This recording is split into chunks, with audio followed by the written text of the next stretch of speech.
더마카와 함께 시선 집중의 문을 열겠습니다. 어서 오세요. 네, 안녕하세요. 더마카입니다. 오늘도 삐딱선 정신에 입각해서 주요 뉴스 챙겨드리겠습니다. 그 전에 촌철님들의 인사 챙겨드릴 텐데요. 미씨 MSC 안녕하세요. 미시시피에서 저녁 준비하면서 실시간 대기하고 있습니다. 아, 미시시피? 톰 소여의 모험이 나오는 그 배경이 거긴가요? 모르겠는데요. 아, 학교 다닐 때 배웠을 텐데. 문학소녀가 아니어가지고. 엉클 톰스 케빈인가? 아무튼 네, 넘어가고. 네. 김창면님, 네. 지난주 금요일부터 주말까지 속초로 출장 다녀왔습니다. 설악산은 아직 허리까지만 단풍이 들었더라고요. 이번 주가 최고 절정일 것 같습니다. 속초 먹을 거 진짜 많은데. 아니 여기 지금 단풍 얘기해 주셨는데. 네, 속초 또 가서 먹는 저도 걸로 웬만한 거 갔어요. 다 먹어봤는데 물곰탕을 아직 못 먹어봤어요. 아, 그거 예. 먹어봐야 되는데.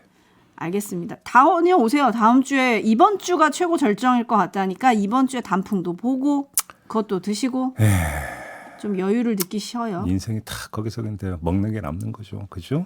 네. 네. 아, 빈센트님이 톰 소여의 모험 미시시피 맞습니다라고 또 깨알같이 올려주셨고요. 아유, 예, 고맙습니다. 네. 신승태님, 좋은 아침입니다. 저는 가야산 가는 길에 듣고 있습니다. 오, 가야산. 가야산이 그 돌탑이 막 되게 많은 그 산 맞죠? 제가 알겠어요. 어딘지 몰라서 뭘 아는 게 찾아봤어요. 뭐야? 가야산 어디에 있나요? 하고 네. 찾아봤더니 경남 합천에 있더라고요. 네. 죄송합니다. 좀 다닐 수 있어야 되는데 그럼 그만둬야 되나 일을? 아이 참. 아, 예. 예. 인터넷에 뭐하러 있는데. 네. 베어워커님, 처음으로 채팅에 참여해봅니다. 항상 운전 중이라 듣기만 했는데 채팅하니까 너무 좋네요. 라고 해주셨네요. 아, 그럼요. 네. 항상 오세요. 네. 그리고 주말에 설악산이었나? 첫눈 내렸잖아요. 그 그래? 뉴스도 보셨죠? 아, 그럼 못 봤네. 아유, 제 입이 주말에도 뉴스는 안 보시는군요. 정치 뉴스만. 주말에는 좀 쉽시다 좀. 아, 정말. 네. 네, 아무튼 첫눈이 내렸다고 하는데 서울은 오늘 아침은 조금 포근하더라고요. 지난주보다. 그래도 감기 조심하셔야 되는 때니까요. 마스크 챙기실 수 있으면 챙기시는 게 좋을 것 같아요. 예. 다들 지금 단풍 얘기를 엄청 많이 해주시네요. 근데 잡초 먹는 야마다 료프사님이 돌탑 많은 산은 마이산 아니에요? 아, 마이산도 돌탑 많은데 가야산에서 제가 본 것 같은데. 담쟁이 널쿠님도 돌산은 마이산이요. 깜님 그건 마이산. 알았어요. 네. 잘못했어요. 네, 저 찾아보겠습니다. 그리고 정영수님이 오대산 선제길은 단풍이 절정입니다. 와, 사진도 좀 보내주시면 좋겠다. 눈으로라도 단풍을 보게. 지금 그리고 속보가 들어오네요. 네. 저 조금 전에 그 오프닝에서 혁신위에서 출범에 난항을 겪고 있다고 했는데 방금 전에 들어온 속보에 따르면 국민의힘 혁신위원장에 인유한 씨가 내정이 됐다는 최고위원회 의결만 남았다는 이런 네. 속보가 들어오고 있네요. 이것도 분명히 제가 새벽 1시에 기사 봤을 때는 인요한 교수의 이름도 거론되고 있다 이거였거든요. 근데 한 몇 시간 전에 유력하다라는 기사가 뜨더니 지금은 내정이라고 떴어요. 그럼 맞을까요? 단계로 이제 밟았네. 거론, 유력, 내정. 다음에 임명. 네. 뭐 쭉 가네요. 네, 근데 또 인유한 교수는 인재 영입설도 있었잖아요. 서대문 갑인가? 거기에 출마설도 있었고요. 이미 영입이 된 케이스 아닙니까? 아니요. 국민의힘으로. 완벽하게 입당은 안 했을걸요? 아무튼 영입 발표는 나왔던 걸로 제가 알고 있습니다. 네, 아무튼 관련해가지고 잠시 후 2부에서 천하람 순천갑 당협위원장에게 좀 물어보도록 하죠. 네. 이 인물이라면 혁신의 상징이 확실한 거냐? 이게 또 이제 논란이 되겠죠? 뭐 천하람 그 변호사 한번 평가 들어보죠. 뭐. 네. 네, 이렇게 속보까지 전해드리면서 뉴스와 분석이 함께하는 제이비타임즈 오늘 주목할 뉴스들 챙겨드리겠습니다. 첫 번째 뉴스는 오디오로 먼저 만나보시죠. 경기도 성남의 한 초등학교. 지난 7월 3학년 여학생이 2학년 후배 여학생을 폭행했다는 신고가 접수됩니다. 폭행은 2차례 모두 학교 화장실에서 벌어졌습니다. 가해 학생은 방과 후 수업이 끝난 시각 피해 학생을 변기 뚜껑 위에 앉힌 뒤 리코더로 머리를 때렸습니다. 손은 뒤로 하고 눈을 감게 한 뒤 주먹으로 눈과 이마를 폭행했습니다. 피해 학생은 눈을 포함한 얼굴을 다쳐 피를 흘렸고 전치 9주의 진단을 받았습니다. 지난 9월 학교폭력대책심의위에서 내린 조치는 가해 학생의 학급 교체와 특별교육 10시간 등이었습니다. 이에 대해 김영호 국회 교육위 의원은 학폭 무마 의혹을 제기했습니다. 가장 의아한 것은 지속성이 1점 부과했다는 거예요. 폭행은 한 번이 아니었습니다. 총점 16점부터 강제전학 처분인데 15점을 받아 딱 1점 차이로 가해 학생은 강제전학을 면하게 된 것이죠. 이 가해 학생의 아버지는 김승희 의전 비서관으로 확인됐습니다. 김 의원은 또 학교가 출석 정지를 내린 날 가해 학생의 어머니는 SNS 프로필 사진을 남편과 대통령이 함께 있는 사진으로 교체했다고 지적했습니다. 공무적인 남편의 사진을 대통령 측근의 그 위세로 과시하는 것은 매우 부적절한 태도로밖에 볼 수 없습니다. 대통령실 대응은 이례적으로 빨랐습니다. 국정감사장에서 학폭 의혹이 제기된 지 2시간여 만에 김승희 의전 비서관에 대한 공직 감찰과 순방 배제 조치가 결정됐고 그로부터 4시간도 안 돼 김 비서관의 자진 사퇴 소식이 전해졌습니다. 부모로서 깊은 책임감을 느낀다면서 국정에 부담을 주지 않기 위해 사표를 제출했고 즉각 수리됐습니다. 네. 관련 세세한 이야기는 3부 김영호 의원과의 인터뷰에서 한번 좀 알아보도록 하고요. 네. 이 자리에서는 왜 이렇게 빛의 속도로 사표를 수리했는가. 이 점에 한번 초점을 맞춰보도록 하겠습니다. 크게 두 갈래 이야기가 나오고 있습니다. 한 가지는 지지율 때문이다. 또 한 가지는 감찰 때문이다. 이런 이야기가 나오고 있는데 한번 좀 종합 정리를 좀 한번 해보도록 합시다. 네. 자, 우선 지지율인데요. 대다수의 분석은 서울 강서구청장 보궐선거 패배로 안 좋은 민심을 확인한 데다가 윤석열 대통령의 지지율도 빠지고 있는 상황이다 보니까 추가 하락을 막기 위해서 빛의 속도로 사표를 수리했다. 이런 건데요. 이건 반은 맞고 반은 틀린 분석인 것 같습니다. 왜요? 왜냐? 한번 비교를 해보겠습니다. 빛의 속도로 정리한 사례가 김승희 의전 비서관만 있는 게 아니었습니다.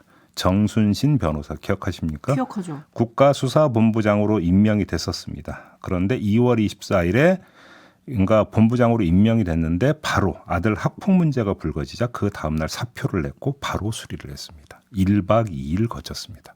그러면 당일치기와 1박 2일의 차이는 있겠지요.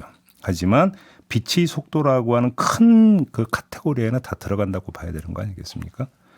그러면 주목할 점은 정순신 변호사 문제가 불거졌을 때의 윤석열 대통령의 지지율을 보아야 될 거 아니겠습니까? 한국갤럽 조사를 기준으로 말씀을 드리겠는데요. 임명 직전인 2월 21일부터 2월 23일까지 실시한 조사 결과를 보면 윤석열 대통령의 당시 지지율은 37%로 상승 국면에 있었습니다.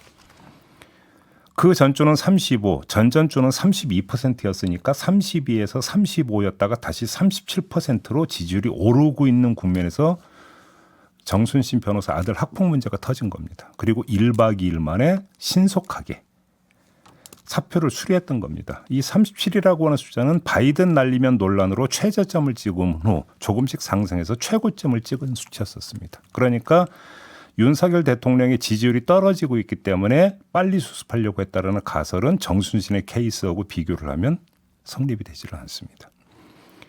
또 한 명 비교 대상을 소환합시다. 이동관 현 방통위원장입니다. 이동관 그 방통위원장 또한 아들 학폭 논란에 휘말려 있던 사람이었습니다. 근데 윤석열 대통령이 이동관 그 위원장을 지명한 건 7월 28일이었거든요. 이때 한국갤럽의 조사 결과 7월 25일부터 27일까지 실시한 조사인데 이 조사 결과를 보면 윤석열 대통령의 지지율은 35%로 전주와 전전주의 33, 32%보다 소폭 상승했지만 그 전의 35, 36, 36, 38%보다는 못한 수치였습니다. 그런데도 이동관 지명을 강행했다. 그러면 대비가 되지 않습니까? 지지율이 상승 국면에 있을 때는 정순신 변호사를 빛의 속도로 정리했고 근데 지지율이 빠지고 있는 상황에서는 이동관 카드를 고수했다. 따라서 지지율이 직접적인 요인이라고 볼 근거는 되지 못한다. 이런 말씀을 드리는 건데요. 오늘 지지율 이야기가 많이 나오고 있는데 이 모든 건 한국갤럽 조사고 중앙선거 여론조사심의위원회 홈페이지를 참고하시라. 이 말씀도 함께 드리도록 하겠습니다. 그렇다면 다른 이유가 있다는 얘기인가요? 자, 그러면 또 하나 비교해 봅시다. 정순신, 김승희 그리고 이동관 이렇게 그 카테고리를 묶어서 비교하면 하나의 차이가 등장을 합니다. 뭐죠? 정순신 변호사의 아들 학폭 논란은 국가수사본부장으로 임명된 직후였습니다. 아, 그렇죠. 따라서 정권적 차원의 조사, 감찰이 필요한 대상이었습니다. 김승희 의전 비서관은 말할 것도 없습니다. 반면에 이동관 방통위원장은 지명 당시에 특보 신분이었습니다. 일종의 명예직 가까운 신분이었기 때문에 굳이 조사, 감찰이 필요한 대상은 아니었다는 것입니다. 정리하면 이런 얘기가 됩니다. 정순신, 김승희 두 사람에 대한 광속 처리는 이중 보호 차원이다. 이렇게 보는 게 타당할 것이다. 어떻게? 첫째, 당사자들을 감찰로부터 보호하는 측면. 이것 하나. 두 번째, 이 그 감찰 불똥으로부터 정권을 보호하는 차원. 이 두 가지 그런 점에서 이중 보호 차원으로 빛의 속도로 처리를 한 것이다. 이렇게 정리하는 게 맞을 것이다라는 말씀입니다. 그러면 그 뒤 지지율에는 어떤 영향을 미쳤나 이걸 또 따져봐야 되잖아요. 제가 반은 맞고 반은 틀리다고 했는데 그걸 좀 짚어야 되는 거죠. 그러니까요. 자, 이동관 지명 직후인 8월 1일부터 3일까지의 조사에서 지지율은 33%로 전주보다 2%포인트 빠졌습니다. 정순신 케이스는 그 2월 28일과 3월 2일 조사에서 36%로 1%포인트 빠졌습니다. 사안이 불거진 후 윤석열 대통령의 지지율은 빠졌습니다. 사례가 상당히 대비되는 사례임에도 불구하고 윤석열 대통령의 지지율은 빠졌다. 그러니까 어떤 경우라 하더라도 지지율 빠지는 걸 막지는 못했다라는 이야기가 됩니다. 네, 정경수 님이 사퇴 처리가 빠르고 늦고 보다요. 사건의 진실을 3개월간 몰랐다. 이게 중요한 것 같습니다. 철저한 조사가 우선일 것 같아요. 라는 의견 보내주셨고요. 철저한 조사를 해야 되는데 지금 사표를 수리해 버렸으니까 조사가 안 되는 거잖아요. 용산 차원에서. 그러니까요. 저는 지금 이 점을 제기하고 있는 겁니다. 네. 시냇가의 심은 나무님도 비슷한 의견이신데요. 국정감사에서 만약 이 건이 안 나왔다면 김승희 전 비서관은 국회의원도 되고 장관도 되고 했을지도 모르겠죠. 그거야 뭐 알 길이 없는 거고. 토토로님, 네. 꼭 이렇게 사건이 밝혀져야 사표를 낸다는 것이 사건이 밝혀지지 않았으면 쭉 묻고 가려고 했다는 거 아닌가요? 한숨만 납니다. 라고 좀 꼬집어 주셨는데 네. 그러면 이번에 빠른 조치는 과연 정권을 보호해 줄 거냐 휘청이게 할 거냐 이것도 좀 따져봐야 될 것 같아요. 특히 김승희 전 비서관이 김건희 여사와의 인연으로 주목받는 인물이었잖아요. 그렇습니다. 그래서 더 신속하게 대응했다. 이런 분석도 있긴 하더라고요. 네. 그리고 또 하나 중요한 건 오늘 조간들을 쭉 보면 추가 의혹들이 좀 있습니다. 네. 추가 피해자가 있었다. 이런 의견도 있고요. 이런 의혹도 있고요. 그다음에 또 똑같은 피해 학생에게 또 더 폭행이 있었다. 이런 얘기가 지금 피해 학생을 대리한 변호사의 입을 통해서 나오고 있거든요. 그 문제는 김용호 의원과의 인터뷰에서 알아보도록 하겠습니다. 네. 그리고 이인수 님이 사랑의 매라고 포장했던데 저는 분노의 매를 들고 싶습니다. 저는 좀 약간 의아하고 처음에 몰랐던 게 초등학교 3학년 학생이라면서요. 네. 전치 9주면 상당히 심각한 거거든요. 가해 학생이 초등학교 3학년, 피해 학생은 초등학교 2학년. 그러니까요. 전치 9주면 이거는 상당히 심각한 부상인데 도대체 어떻게 했길래 아까 잠깐 뉴스 리포트에 나오는데 전 그게 이해가 되질 않습니다. 그러니까 좀 충격적이죠. 그렇으니까요. 근데 그거를 지금 김승희 전 비서관 부인은 피해자가 잘못했기 때문에 반성시키려고 때린 거다. 진술서 기재칸이 너무 작아서 사랑의 매라고 썼다. 네. 라는 거잖아요. 그게 어떻게 사랑이 되겠습니까? 전치 9주인데 말도 안 되는 이야기하고 있습니다. 그러니까요. 네. 관련 얘기는 잠시 후 3부에서 또 짚어보도록 하겠습니다. 그리고 지금 JB가 짚어준 포인트 어떻게 될지 이번 주 여론조사의 결과도 그게 시선 이제 집중하겠습니다. 네. JB타임즈 다음 주목할 뉴스는 어떤 건가요? 한국갤럽 등 여론조사 34곳이 가입해 있는 한국조사협회라고 있습니다. 이 한국조사협회가 정치, 선거, 전화 여론조사 기준을 발표를 했는데 자동응답 서비스 ARS 방식을 없애고 조사원이 진행하는 전화 면접 조사만을 시행하기로 했습니다. 응답률은 휴대전화 가상번호를 이용할 경우에는 최소 10% 이상, RDD 그러니까 전화번호 임의결기를 이용할 경우에는 최소 7% 이상을 달성해야 한다는 기준도 제시를 했습니다. 조사 결과는 소수점 이하를 반올림한 정수로 제시하도록 했는데 그러니까 20점 몇, 30점 몇 이렇게 안 가고 그냥 30이면 30, 20이면 20 이렇게만 발표한다라는 건데요. 결과에 오차가 존재하는데도 소수점 이하를 표기하면 마치 이 조사가 과도하게 정확하다는 인상을 줄 수 있다는 우려 때문이다. 이렇게 밝혔습니다. 네, 평가를 좀 해봐야 될 것 같은데요. 자, 여론조사는 추이를 보는 것이고 추이를 보는 방법 중에 하나는 비교를 하는 것이고 비교를 하려면 당연히 같은 기준이 적용이 돼야 되는 것 아니겠습니까? 하지만 뭐 이 조사 방식이 이제 그 각기 달랐기 때문에 비교가 쉽지가 않았고 그때마다 왜 이렇게 다르냐면 조사 방식의 차이 때문이라고 했기 때문에 되게 헷갈렸었는데 이 기준을 만약에 통일을 한다면 비교를 할 수 있으니까 상당히 국민 입장에서는 나쁠 거 없다. 일단 첫째 먼저 이전까지는 말씀을 드려야 될 것 같은데 여기서 두 번째 문제가 발생합니다. 협회 관계자가 뭐라고 했냐면 ARS는 과학적인 조사 방식이 아니다라고 했어요. 그러면 지금 ARS 방식으로 조사하고 있는 여론조사 업체가 몇 군데 있습니다. 있죠. 리얼미터 같은 경우가 대표적인 곳이죠. 그러면 이런 곳에서 발표하는 여론조사 결과는 부정확한 것이냐라고 하는 반문이 따라붙게 되는 겁니다.